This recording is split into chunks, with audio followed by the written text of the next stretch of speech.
মুখে পিম্পল কেন ওঠে আর কি করলে মুখ সুন্দর ও পরিষ্কার থাকবে।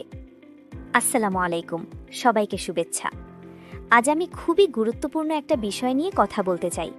মুখে পিম্পল কেন ওঠে এবং কি করলে এই পিম্পল থেকে আমরা বাঁচতে পারি।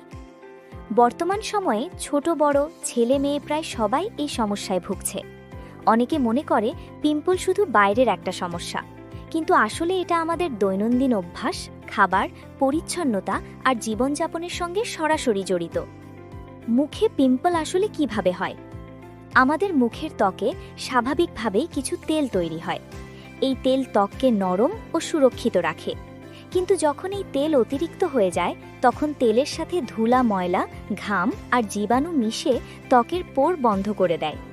এই বন্ধ পোরের ভেতর জীবাণু জমে যায় আর সেখান থেকেই ধীরে ধীরে পিম্পল তৈরি হয়। এটা কোনো একদিনে হয় না, দিনের পর দিন ভুল অভ্যাস জমতে জমতেই পিম্পল দেখা দেয়। পিম্পল বাড়ানোর সাধারণ কিছু কারণ।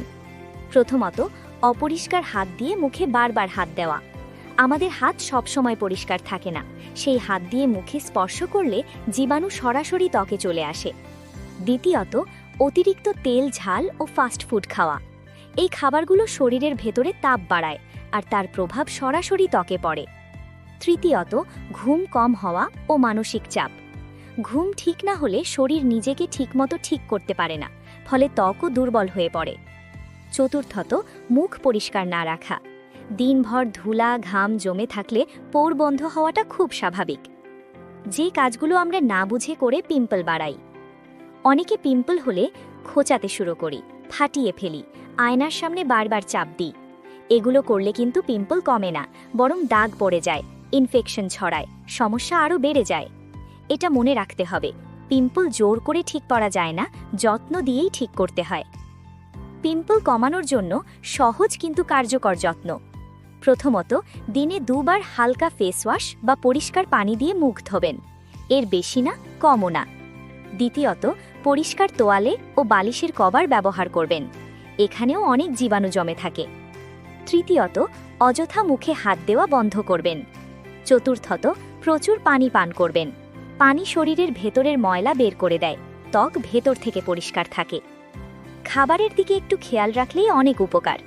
যেসব খাবার বেশি খেলে ভালো হয়: শাকসবজি, ফলমূল, ঘরে তৈরি খাবার, পর্যাপ্ত পানি।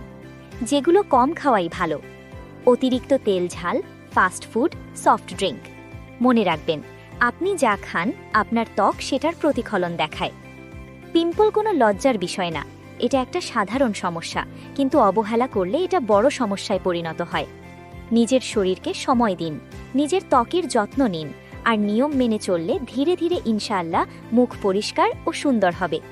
নিজেকে ভালোবাসুন, কারণ সুস্থ ত্বক মানেই